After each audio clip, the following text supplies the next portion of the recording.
مسجد میں جو سوال کرتا ہے اس کو دینا حرام ہے، ناجائز ہے، اور بطور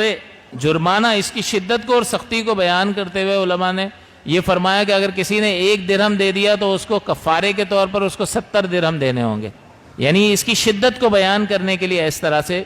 علماء نے ذکر فرمایا۔ ہاں یوں ہو سکتا ہے کہ اگر آپ یہ دیکھیں کہ کوئی شخص غریب ہے، ضرورت مند ہے، اور مسجد کمیٹی نے امام صاحب کو کہا اور انہوں نے اعلان کر دیا کسی کے لیے، اس نے خود اپنے لیے نہیں کیا بلکہ مسجد کمیٹی نے اعلان کر دیا کہ بھئی یہ پریشان ہے اور ضرورت مند ہے، ہم جانتے ہیں انہیں، آپ سے جو ہو سکے ان کی مدد کیجیے گا، تو یہ اس طرح سے سوال کرنا درست ہوتا ہے اور جائز ہوتا ہے۔ اس طرح سوال کیا جا سکتا ہے، اور سرکار دو عالم صلی اللہ علیہ وسلم نے بھی صحابہ کرام جو غربا صحابہ تھے ان کی مدد کے لیے اس طرح سے اعلان فرمایا، اور دیگر صحابہ کو ان غربا صحابہ کی مدد پر حضور نے ابھارا۔